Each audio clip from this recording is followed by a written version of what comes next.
দেখছি আসলে Bohemian Bohemian ঘোড়া কেমন হবে? বহিমিয়ান ঘোড়া এটা একটা অদ্ভুত গল্প। এই খুব বেশি বলতে পারছি না বহিমিয়ান ঘোড়া নিয়ে। তবে ইট উইল বি ফান। মানে মোশাররফ করিম যেখানে থাকে সেখানে কি মজা না হয়ে পারে? এর আগে তো বহু কাজ করেছেন আসলে। হ্যাঁ, মোশাররফের সাথে কাজ মানেই ওটা ফান হয়। মানে ফান হতে হতে একটা সুন্দর কাজ হয়ে যায়। যেরকম জালালের গল্প, আমরা এত মজা করে এত সিরিয়াস একটা গল্প শুট করেছি, আমরা টেরই পাই। সো বহিমিয়ান ঘোড়াও খানিকটা ওইরকম। শেষ করবো, চ্যাম্পিয়ন হয়েছেন। হ্যাঁ, জেতার পরে আমরা অনেক মজা করেছি, ডিনার করেছি একসাথে সবাই। আমাদের রেস মনে হয় না এখনো কেটেছে। আমরা টিম মেম্বাররা একজন আরেকজনকে খুব মিস করছি, এবং এমন মিস করছি যে কালকে আমরা আবার মিট করতে যাচ্ছি। তারপরে আবার আমরা মানে মনে হচ্ছে যে মানে খেলা নাই কেন, আগামীকালকে খেলা কেন নাই, এই কারণ আমরা মিস করছি একজন আরেকজনকে। আমি দেখেছি যে মৌসুমী হামিদ তার পোশাক পরিচয় ফ্যাশনে খুব সচেতন, এবার খেলাতেও দেখেছি। My mentor is the best mentor, I would সে।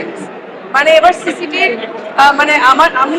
আমি খুবই লাকি, মানে সো লাকি অ্যান্ড গ্রেটফুল যে আমি রাজভাইয়ের টিমে খেলেছি।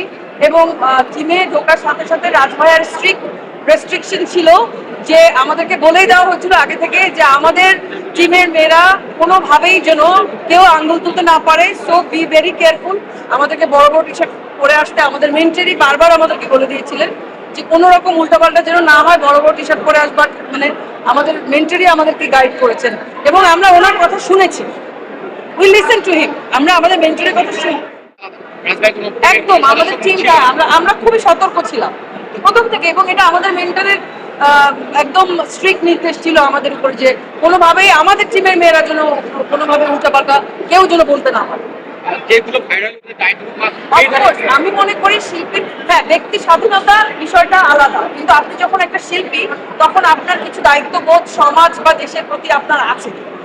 ওই দায়িত্ববোধের জায়গাটা পালন করতে হবে। এটা এখন ম্যাটার আসলে আপনি বোরখা পরেন নাকি আপনি ছোট কাপড় চোপড় পরে ঘুরতে কমফোর্ট ফিল করেন।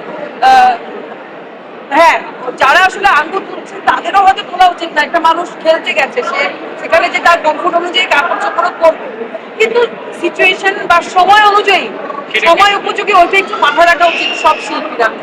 শেষ করবো যে মুসলিমের আজকে কেমন হবে আসলে সবকিছু মিলিয়ে? ফিঙ্গার ক্রস, সবাই আমার জন্য দোয়া করবেন। দোয়া মানুষের জন্য যদি আমি আজকে আসলে অ্যাওয়ার্ড পাই, ইট উইল বি দ্য মানে happiest day of my life.